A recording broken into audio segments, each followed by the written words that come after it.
in Nicaragua was unforgettable.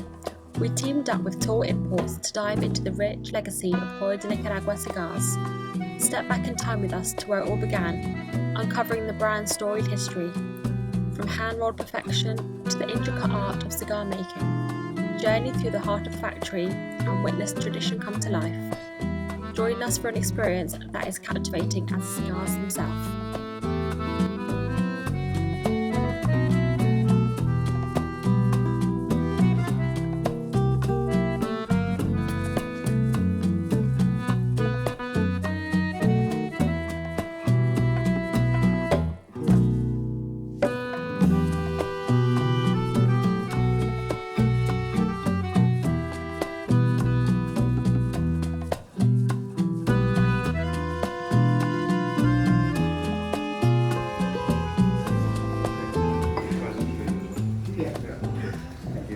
So, we all have our coffees, our cigars, and we are ready to start. Where everything started is in this beautiful country called Nicaragua, which for some of you, this is our first time being here. Nicaragua comes from the name from our ancestors. That means the land between two waters, because we have the waters of the Pacific and the waters of the Atlantic on our two coasts. It is a volcanic country, but also contains different offers when it comes to nature.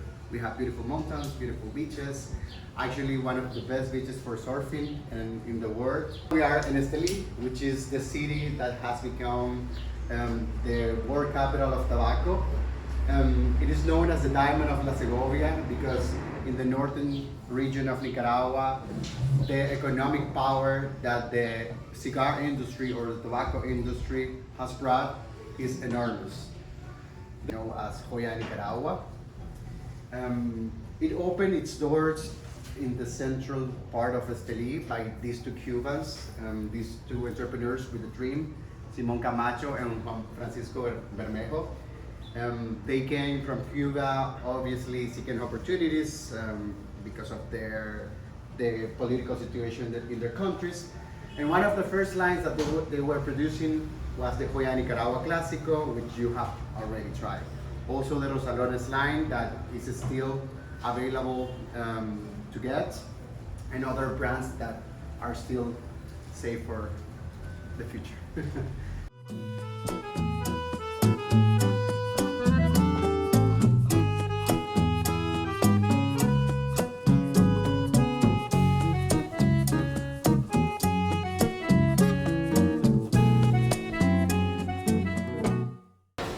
Every cigar is made out of 5 leaves. The wrapper, the binder, and fillers. The fillers are composed by 3 leaves, the seco, piso, and ligero. You will learn later what its purpose of each one of the leaves. But the first thing that we do in order to make handmade cigar is the punch. So the punch is made out of the seco, piso, and ligero, and is wrapped with the binder. So the buncher makes this, puts it in the mold, and it passes to the press for at least 3 hours. When we have the cigar already pressed, it switches from this to this. And at this moment is when the wrapper is applied to end up with something like this. This is the chaveta to cut the excess of the tobacco leaves. This is to make the cap, and this is where we put the natural glue to stick the cigar. So we're gonna try it. So basically, so he said they use 3 leaves, but some blends you use 4, some you use 5. You almost always have a baseline of 3. Sometimes you use a half a leaf, sometimes you don't use ligero. It depends on the blend that you're making. And what they're gonna do is they're gonna make a very simple, crude bunch. Well, first off, they're gonna make what they call a base, a base. It's almost like an interior bunch that they use to make the very first one. It serves, and that's a very Nicaraguan thing. You won't see that in Cuba. What you'll see in Cuba is they'll use dual binders. when they lay the binders on the tabla, they'll have the binders kind of situated like this. And they'll use 2 binders in order to make a cigar. But that's not the case in Nicaragua. One of the reasons why is we have much larger leaves, so they don't need to do this 2-binder methodology. If you go over to my father, you'll see them still doing this because that's traditionally the way that Pepin Garcia learned to make cigars.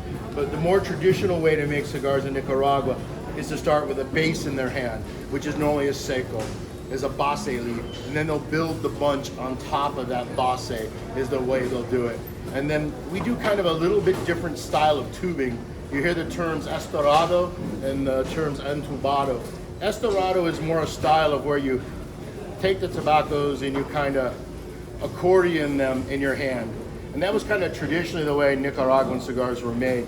And there's a lot of benefits to this method because when you make a cigar with this method, you end up basically creating a lot of surface area, a lot of contact between the leaves, which helps with the combustion, which is really necessary in Central American made cigars because our leaves are so much heavier textured. Whereas in Cuba, all the leaves are relatively thin in texture. So even the very thickest leaf, like Lajero in Cuba would barely classify as aviso here in Nicaragua, a lot of them. So the way they do it is not this estorado method. They do a very, very tight little tube where they take this tobacco and they roll it very, very little tight, very sharp tubes. Now this is a very effective method, but the problem with this method is what ends up happening is you don't end up getting a lot of surface contact between the leaves because you have these very tight little tubes that are situated in the bunch next to one another like this. So you can see there's not much contact, right? So it doesn't let the thicker tobaccos combust the same way the heavier tobaccos are. Where when you do the estorado, folding it in that accordion method, you end up with a lot of face-to-face contact. But one of the problems with the estorado method is it's also a way that you can get a lot of leaf positioned to one side, and it's also a way that you can end up getting tighter cigars sometimes, killing the airflow. So what's happened over the years is Nicaragua has really developed kind of what I call it a lazy entubado. What do you call it? Escuado? Do you have a word for it? Our way is semi. Right. So where what ends up happening is they take it and they make these very big loping tubes, like so. So you still get the tube for the air channel, but you also are now going to get much more surface-to-surface contact in the cigar. We're now stepping into the cigar rolling room, which feels like we're entering a world of craftsmanship and tradition. The air is thick with the earthy aroma of fresh tobacco leaves, and the rhythmic sound of hands expertly rolling cigars fills the space. Rows of skilled artisan rollers sit at wooden tables, their fingers moving with the precision and care, transforming each leaf into a perfect cigar.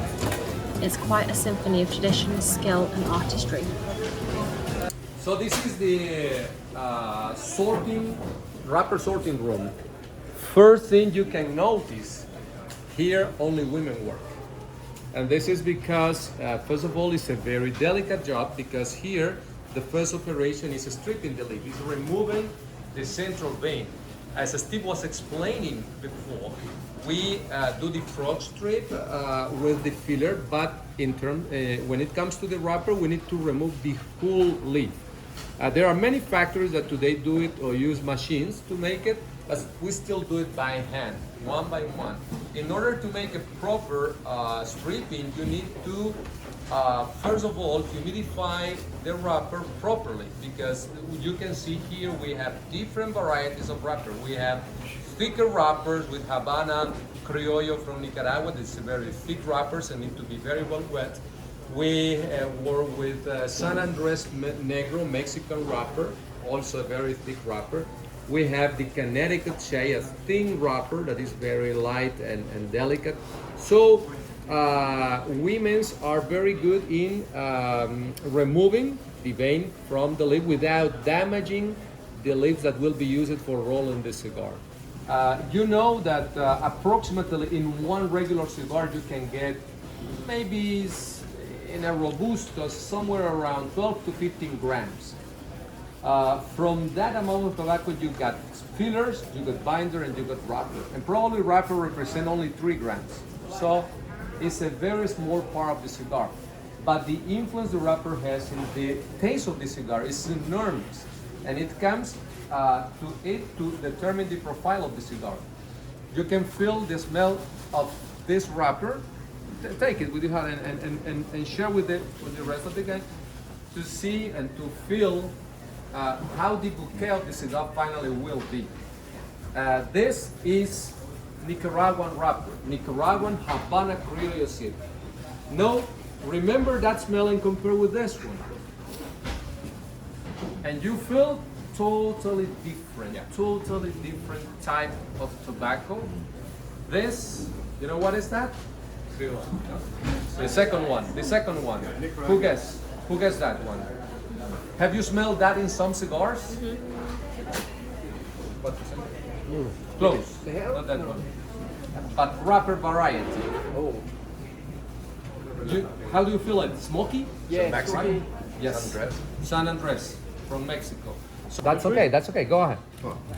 Harder. Go. You have it. You did it. You see? Voila! Here we are going to talk about the anatomy of the tobacco plant. We have been talking about the fillers of the cigar, which is composed by 3 different leaves. The ligero, which helps with the strength of the cigar. The viso, which helps you with the strength, but also with the flavor and the aromas. And the secos, which help you with the burning. We are going to make a little test just to show you the difference between each leaf. This is a seco that will burn faster than any other of the leaf. This is to check the combustion of the tobacco. You'll see the combustion is more limited in this case, naturally because it's a thicker texture. The leaf is, but the strength of it and the smell of it is nicer than the seco. See? Feel it? It's sweet. Can you feel it? Yeah. The smell is sweet. Oh, yeah. And adds, normally, originally, the Cuban school showed us that the whole operation of making a cigar is made by one single person that makes the bunch and rolls the wrapper on the cigar. He received the whole tobacco. But back in the 70s, we discovered that the process of bunching can be separated from rolling because the bunching requests certain abilities that are more appropriate for a man to be done. And the wrapper are activity that is more female address, because this is delicate, gentle. Stronger, larger hands, more attention to detail, more careful. So you're just basically using the strength of the sexes to your advantage.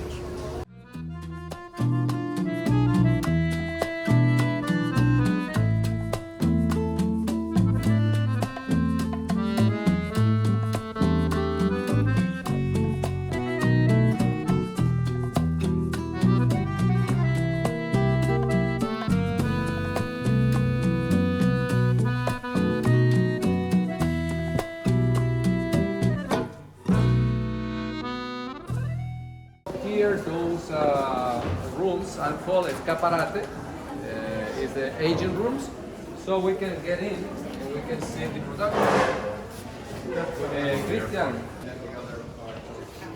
here we store the cigars. Smells good. In order Smells so good. to let them rest and age.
personal blending session of Joya de Nicaragua was an experience unlike any other.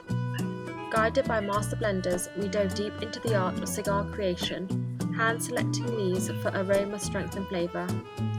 Each tobacco leaf told its own story, and we crafted a blend uniquely tailored to our own tastes. Surrounded by the rich legacy of Nicaragua's oldest cigar brand, we savoured every moment as we shaped our own perfect smoke. It was more than just a session, it was a journey into the soul of cigar craftsmanship.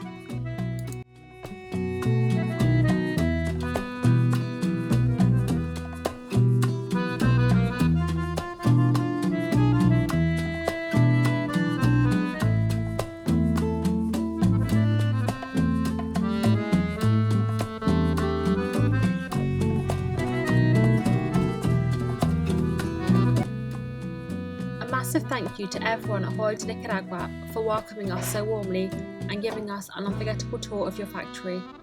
We are truly grateful for the opportunity to learn firsthand about the craftsmanship and rich history behind Nicaragua's oldest cigar brand. Your passion and expertise have deepened our appreciation for the art of cigar making, and we are honoured to have experienced it with you.